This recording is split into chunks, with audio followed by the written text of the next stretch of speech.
thought it was the best movie.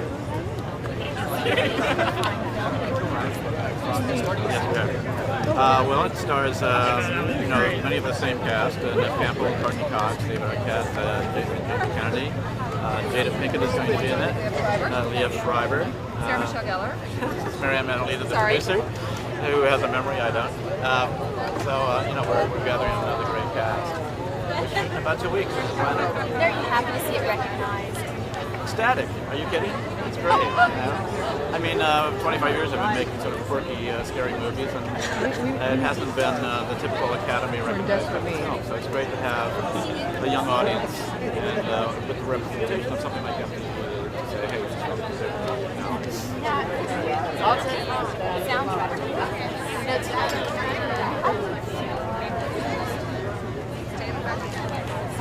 Well, it's a matter of listening to a huge amount of music.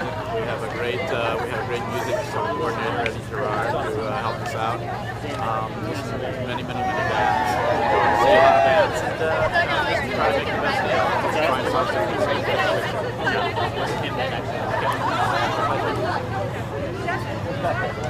Matthew. Talking to drag queens. What's up, dog?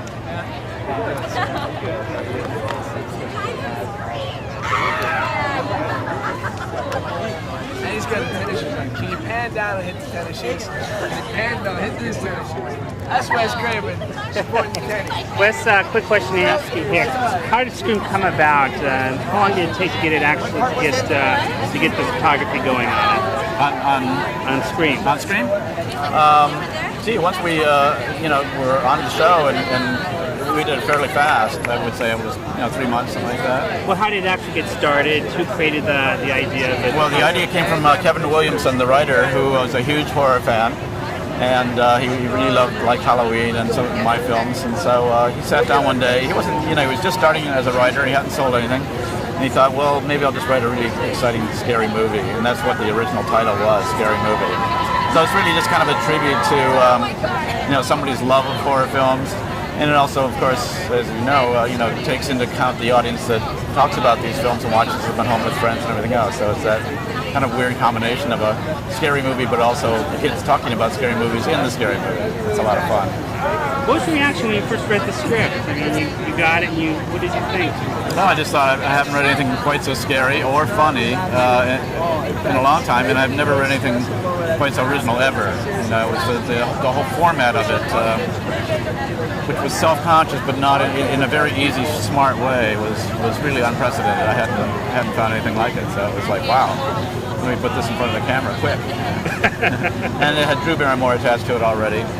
So it had that great sort of linchpin cast member, and she drew in a lot of other people. So it was just like one of those fortunate projects where it just drew a lot of talent and started with a great script, and it was kind of blessed. Is it hard to write good horror movies? It's hard to write anything good. Writing is hard, and it's difficult to write anything that's original and has wit and humor and can really scare. And I think the downside of the horror genre is a lot of people copy and say, okay, well, sort of a combination of Halloween and Nightmare on Elm Street, blah, blah, blah, and it's like boring. And the audience gets bored and kind of waiting for the next thing that's fresh. So when Scream came along, I think because it was so fresh, the audience said, I love it. And we had a lot of people going 3, 4, 5, 6, 7 times. And I think that's kind of an indication of the starvation of good horror features out there. So everybody out there, make some more good horror films. Love the competition. Is it true you were going to call it If I Die Before I Wake? No, I never heard that one before. No, it was called originally Scary Movie. So he just came up with a great, brilliant, out-of-the-world concept, and it was just good. I mean, that's what they pay me for. I should get going. Thanks. I like your boss.